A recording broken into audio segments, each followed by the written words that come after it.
So in all your community outreaches, if you can just give us like, just even if it's just one part or two where there was something you saw that you feel needs to be spoken about much more, that these people are going through and we don't know, and probably the government has tried to keep it under the wraps or something, just a particular story or experience you saw these people having that you want to bring to light. Well, see, I have plenty. I imagine. One strikes me. There's this island in the Nembe Plain in Bayelsa. Bayelsa suffering is unimaginable. Bayelsa. Interesting. There's just good there, especially the coastal communities. Okay. So there's this coastal community plain. We have about 7 communities. I did needs assessment there. Bayelsa, Cries, Blokoma, many of them. It's in the Nembe Creek. That's area they call it, and it's about 5 hours away from land.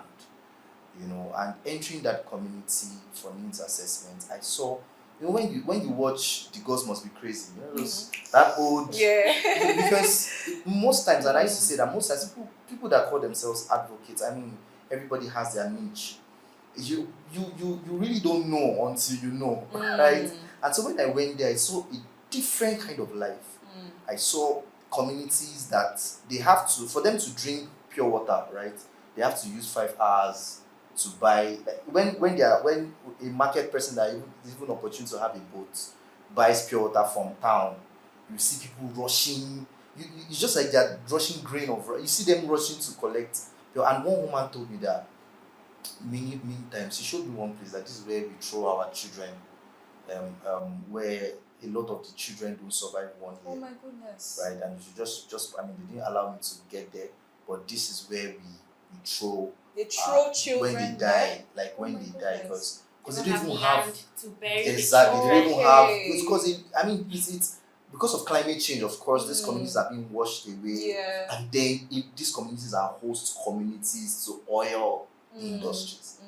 So you are seeing a climate change crisis and environmental pollution crisis. Their waters are damaged. They don't have schools. You see their buildings, they don't have health care centers. So it's almost like the survival of the fittest. If you can survive 1 year, 2 years, glory be to God. If you die, we throw you somewhere, because I mean it's you see, and she was just talking to me about, and she just took me to one corner, and I mean at that point I just knew that okay, this is real. Not just one community. This is a community that we have over 15 communities in that land. But I was fortunate to go to about 11.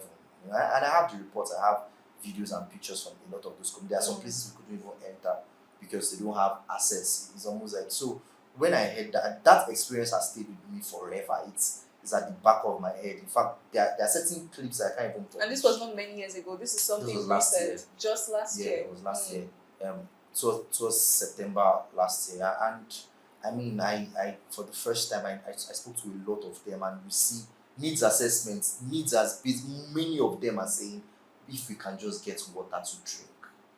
We buy pure water. It's not this, and you are even if you cannot afford bottled water, and sometimes we even complain. There's even tap water. We even complain. I mean, this water, but this guy, you see their water is black, and sometimes they just drink it like that because they don't have alternative.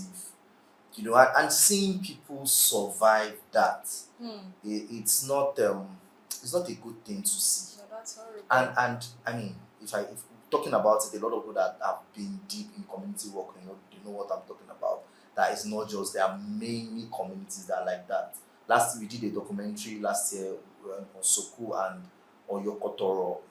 Soku is in Akukutoro local government, Oyokotoro is in Andoni local government. Oyokotoro used to be the biggest. When we entered that community, I was telling her some of my team members were throwing up because the first sites we saw, they were bringing dead bodies from the river. That those guys are because of climate change and oil pollution majorly, they can't find fishes in the shore again, so they have to go deep inside the water. And then we were seeing people gathering that the boat has capsized somewhere, and the man told us that this happens almost every day.